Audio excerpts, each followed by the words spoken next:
voz, cantamos a esperança.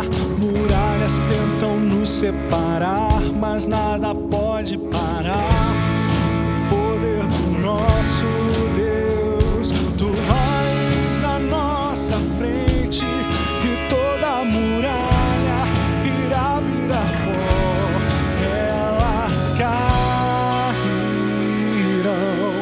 Cantamos bom, tu és bom, que os céus se encham com nosso louvor.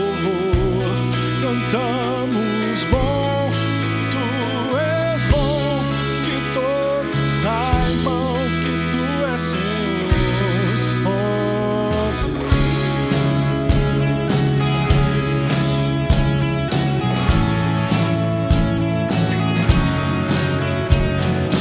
nós levantamos teu nome, expulsamos as trevas, deixamos o amor brilhar. Tu vais à nossa frente e toda a muralha vai se dissipar, elas ruirão. Cantamos bom, tu és bom, que os céus se encham com nosso louvor. Cantamos bom, tu és bom, que todos saibam que tu és Senhor.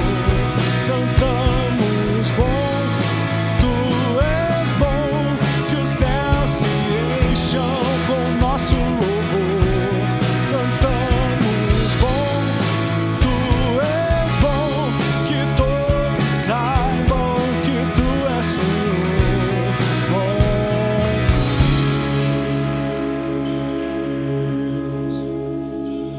Muralhas vão cair, muralhas vão cair.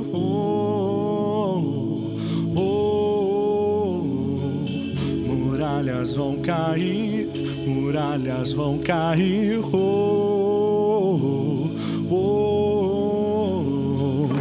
Muralhas vão cair, muralhas vão cair.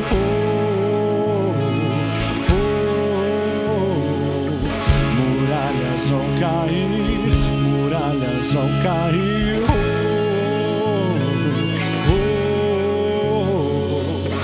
Muralhas vão cair, muralhas vão cair.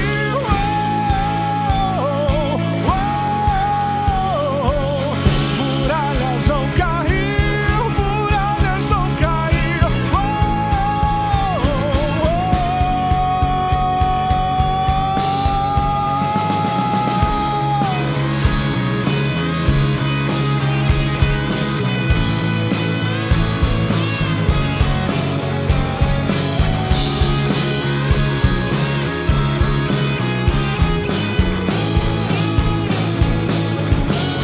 Cantamos bom, tu és bom, que os céus se encham com nosso louvor.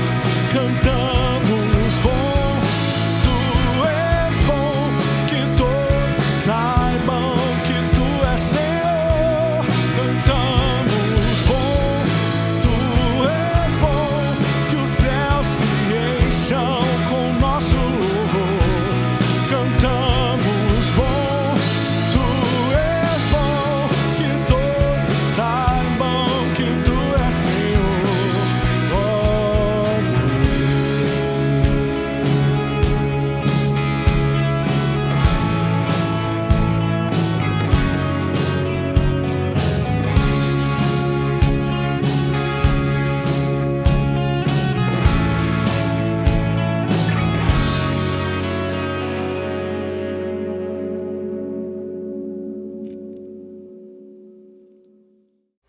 Quantas vezes você já ouviu a história sobre Jericó, sobre a queda dos muros de Jericó?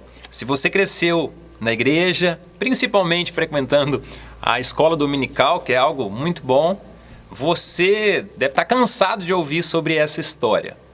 Josué liderando o povo de Israel e a queda das muralhas de Jericó, através do som da trombeta, né? Tem até música sobre isso. Bom, Vou te convidar a abrir a sua Bíblia aí no livro de Josué, no capítulo 6, ou ligar a sua Bíblia.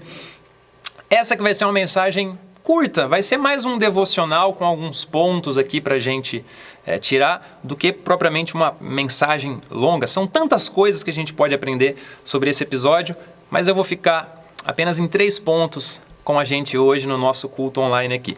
Beleza? Então vamos lá, galera. Josué, capítulo 6, a gente vai ler primeiro do verso 1 ao 5, depois do verso 15 ao 16 e a gente vai mergulhar aqui na história. Tá legal? Vamos à leitura então? Olha só o que diz o verso 1, Josué capítulo 6, versículo 1. Eu vou ler aqui hoje na versão NVI, tá bom? Jericó estava completamente fechada por causa dos israelitas. Ninguém saía nem entrava. Então o Senhor disse a Josué: saiba que entreguei nas suas mãos Jericó, seu rei e seus homens de guerra. Marchem uma vez ao redor da cidade, com todos os homens armados. Faça isso durante 6 dias. 7 sacerdotes levarão cada um uma trombeta de chifre de carneiro à frente da arca. Aqui é a arca da aliança. No 7º dia, marchem todos 7 vezes ao redor da cidade. E os sacerdotes toquem as trombetas. Quando as trombetas soarem um longo toque, todo o povo dará um forte grito. O muro da cidade cairá e o povo atacará, cada um do lugar onde estiver. Vamos lá para o verso 15 agora. Ó. No 7º dia, levantaram-se ao romper da manhã, logo cedinho, e marcharam da mesma maneira 7 vezes ao redor da cidade. Foi apenas nesse dia que rodearam a cidade 7 vezes. Na 7ª vez, quando os sacerdotes deram o toque de trombeta, Josué ordenou ao povo: gritem! O Senhor lhes entregou a cidade. Galera, é tanta coisa que a gente pode tirar daqui, mas vamos ao primeiro ponto. Lembrando que Josué, então, é sucessor de Moisés. Moisés já tinha falecido, que libertou o povo do Egito, e o povo estava então na liderança de Josué, caminhando sobre a direção de Deus para a terra prometida. E ali encontram a cidade de Jericó, com muros altos, né? Eram 2 muros, na verdade, em volta de Jericó. Era um muro externo, uma cidade em volta, uma cidadelinha ali, e então um segundo muro. E o povo de Israel está ali parado, né?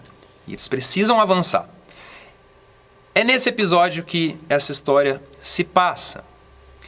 Número 1 que a gente pode tirar de lição aqui. Vou tirar 3 pontos, tá bom? Para a gente ter um tempo legal aqui e objetivo. Nem sempre a arma certa é aquela que parece mais apropriada. É isso que a gente vê aqui na história de Josué. Como o povo estava vindo do Egito, a gente precisa sempre lembrar alguns detalhes aqui. Josué não tinha um exército na sua mão, com treinamento militar. Não, Josué tinha ex-escravos. Esse era o povo que estava caminhando com Josué. Podiam ter alguma noção sobre alguma coisa? Sim, podiam ter alguma noção, né? Experiência caminhando no deserto por tanto tempo. Mas não era um povo com treinamento militar. Eram ex-escravos vindo do Egito, não é verdade? E quais eram as armas, então, que Deus colocaria à disposição dos israelitas para essa luta contra os cananeus ali que moravam dentro da cidade de Jericó? É mais ou menos como os filmes do Missão Impossível, né? Eu gosto tanto dessa franquia, ou 007 por aí. Quando o Ethan Hunt do Missão Impossível está indo para a missão, geralmente tem uma pessoa ali que mostra para ele, essas são as armas que você vai ter à disposição agora. Um chiclete que explode, uma arma de não sei o quê, e por aí vai. O que Deus colocou à disposição, então, do povo de Israel? Quais eram as armas? Olha só o que diz o verso 4. 7 sacerdotes levarão cada um uma trombeta de chifre de carneiro. Chifre de carneiro? É sério isso? Olha só, nós estamos tão acostumados a usar as armas humanas comuns para a gente no dia a dia, usando a nossa força, o nosso pensamento, que às vezes a gente pode entrar em uma batalha espiritual com as ferramentas erradas. A gente pode olhar aqui esses chifres e pensar, poxa, essa é a ferramenta, e a galera lá poderia ter tanta coisa para lutar de volta e Deus dá chifre. E não só os chifres, né, gente? Mas também, imagina o exército dos cananeus olhando aquele povo, andando em volta da cidade com chifre, carregando uma arca. A estratégia era meio esquisita também, né? Essas armas não estavam batendo.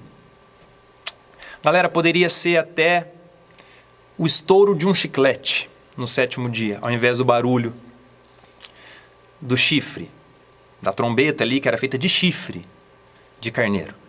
Não era trombeta como às vezes sai em desenho aí de ouro, não, chifre de carneiro. A questão é que poderia ser o pipoco do estouro de uma bola de chiclete, por exemplo. O final seria o mesmo.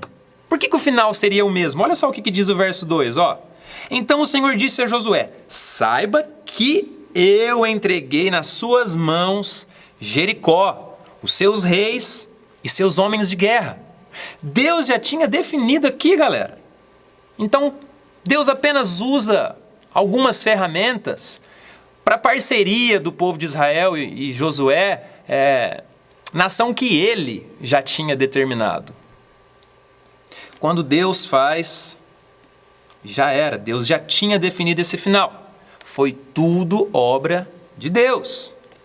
É claro, com essa parceria, como eu disse.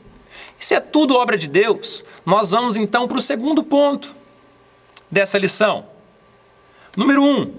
Nem sempre a arma certa é aquela que parece mais apropriada. Presta atenção nas batalhas aí que você tem tido, se você tem usado a arma certa. Às vezes a arma certa é não falar, às vezes a arma certa é obedecer. Obedecer sempre, né, gente? Pai, mãe, líderes, é claro, desde que essa obediência não infrinja aí as leis e os valores de Deus. Mas vamos lá. Número 2. Deus já tinha definido esse final. A gente viu no verso 2. E o ponto 2 que eu quero falar com vocês é: determinismo não derruba muralha. Explica melhor um pouco isso, pastor Gabi. Explico sim, galera.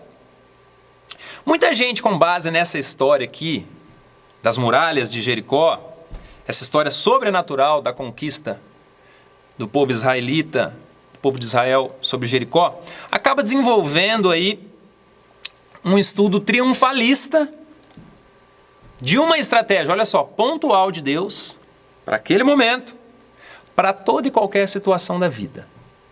Pois é, a gente pega essa história que é uma história de vitória, né? E a gente acaba aplicando isso para qualquer outra coisa da nossa vida. Isso é comum de ver no meio religioso, inclusive usando essa passagem. Existem outras, mas essa aqui é clássica. Deus ali, pessoal, nessa história, ele não está só avançando com a promessa dele para o povo de conquistar Canaã, né? Mas também trazendo juízo sobre um povo que por muitos e muitos anos estavam desagradando a ele, a Deus. Muita coisa pesada rolava ali em Jericó. Muitos rituais, idolatria, sacrifícios, inclusive de crianças. Aquele povo estava na mira de Deus. Várias outras coisas. Ou seja, Deus tinha um objetivo com isso. O avanço, é claro, do povo de Israel para o cumprimento da sua promessa, mas também um juízo sobre esse povo, poupando, né, a prostituta Raabe. Apenas ela. Bom, nós podemos tirar inúmeras lições dessa história real sobre a conquista de Jericó. A gente pode, com certeza. Mas não tomarmos o papel de Deus sobre o que vai ou não acontecer, galera. Tirar coisa disso aí é coisa boa demais, dessa lição. Mas a gente não pode tirar o papel de Deus, que determinou as coisas ali, naquele tempo, e trazer para o nosso dia hoje, e querer também exercer o mesmo papel que é de Deus. Aí vem aquele papo, né? Não, já está, já é seu, já curou, já passou, você já ganhou. Já mesmo, será?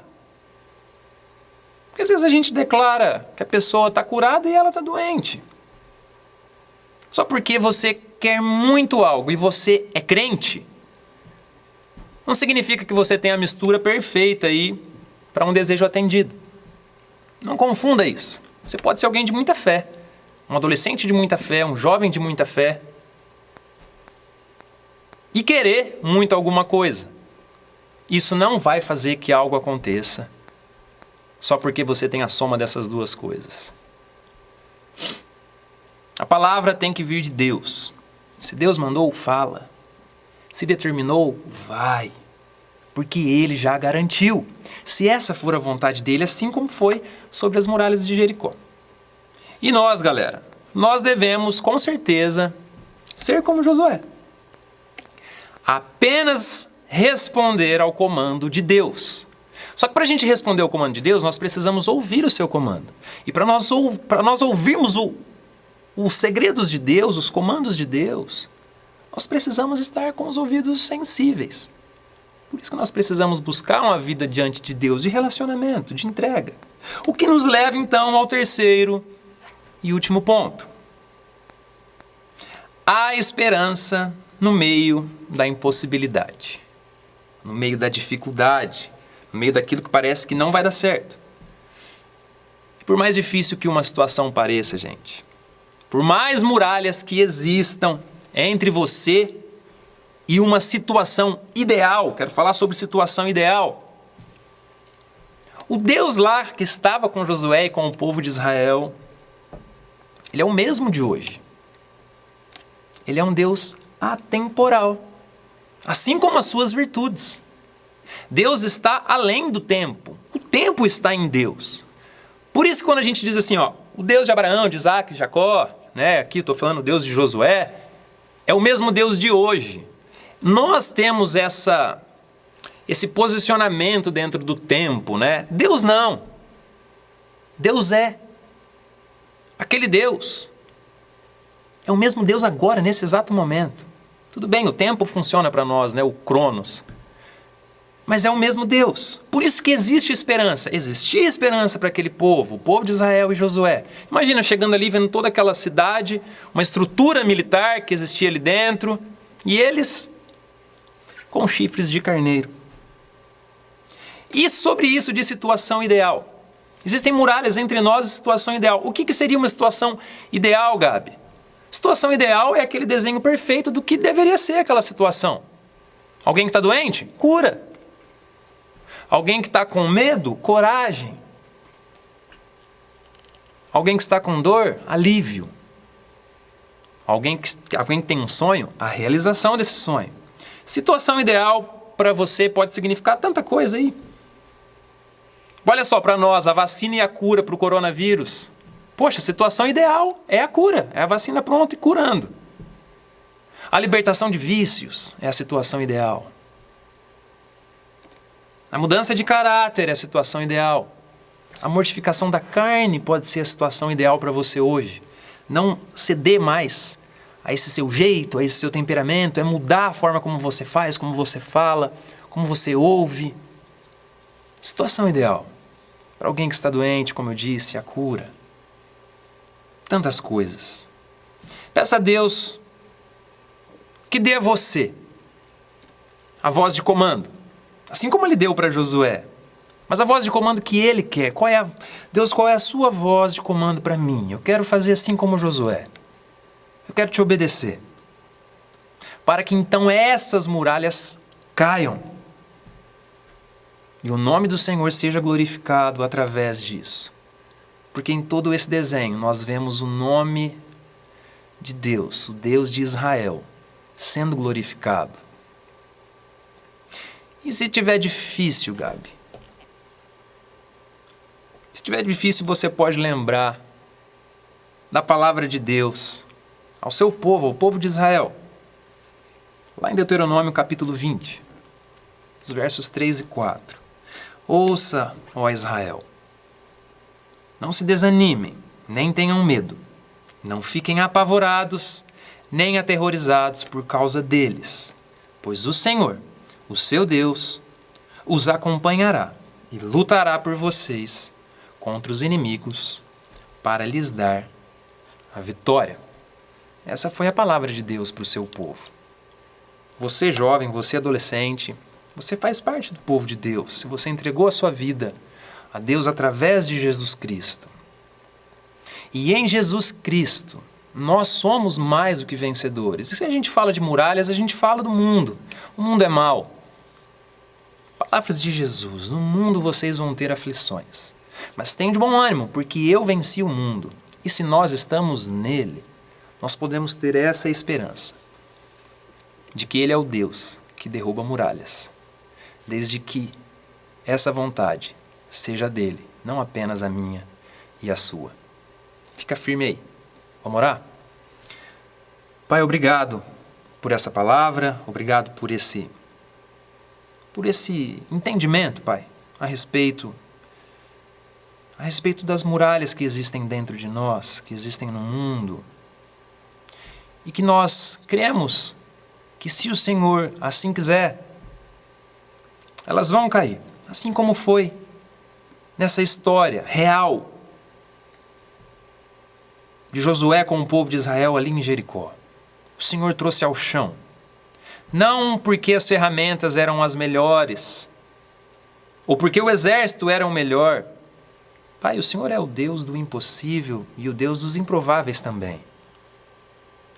Que seja assim com a gente. Que nós não caminhemos numa mensagem triunfalista, apenas da vitória, de que nós podemos e nós faremos. Pai, nós não determinamos nada. Se tem algum adolescente nos ouvindo agora, ainda que mais novo, Pai, ele precisa crescer com esse entendimento que nós não determinamos nada. O Senhor determina. A palavra final é sua. E jovem também, Pai. Nós que somos um pouco mais maduros, que nós não caiamos nessa cilada, dessas falácias, dessas retóricas, Pai, que faz com que a gente caminhe só em vitória, e uma vitória que não tem a ver com o seu desejo muitas vezes. Que nós sejamos como Josué, obedientes a Ti, sensíveis à Sua voz. E eu te peço que o Senhor derrube muralhas no coração, na mente, na vida de todos que nos ouvem, daquilo que precisa ser trazido ao chão, daquilo que vai glorificar o Seu nome. Os ajude, Pai, assim como o Senhor me ajuda, para que nós possamos sair mais que vencedores em Ti o tempo todo. Nós oramos e agradecemos em nome de Jesus. Amém.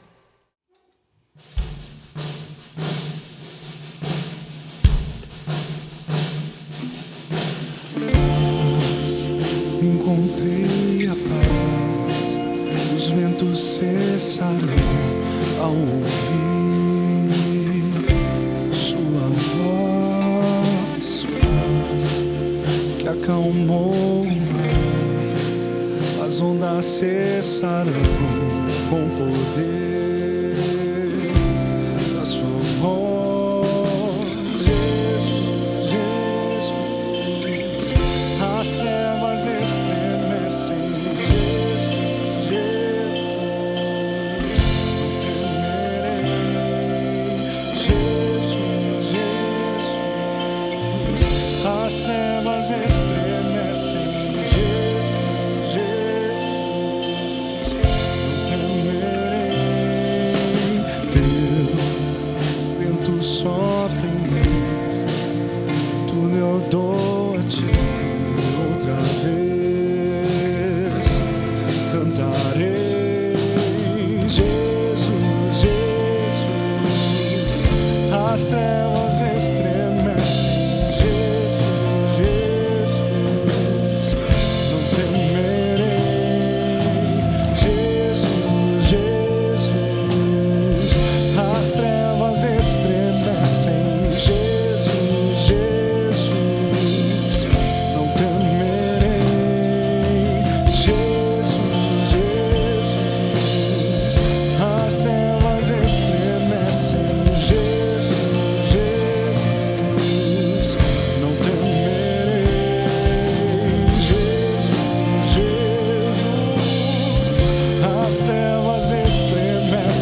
trevas estremecem. Jesus, Jesus.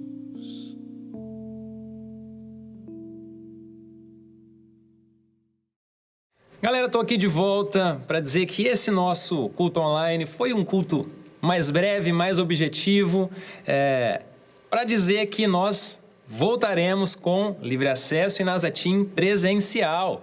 Pois é, a gente está muito feliz, como muitos de vocês já devem ter visto aí. Nosso culto vai retornar aos domingos, os nossos cultos, né? Aos domingos às 17 horas e assim também o nosso LA vai ser animal. Estou muito feliz da gente estar de volta. Então, você que assistiu aqui, praticamente season finale do nosso encontro online. Claro, a gente está aí debaixo das leis, né, do nosso estado. E se tiver que voltar online, Deus queira que não, assim a gente vai fazer. Mas, oficialmente, estamos retornando já os cultos presenciais. Então, fica aí ligado para a gente caminhar junto e vocês já saberem quando é que a gente retorna com o Livre Acesso. Beleza? Tamo junto, a gente vai ficando por aqui. Valeu, bom sábado para vocês aí. É nóis.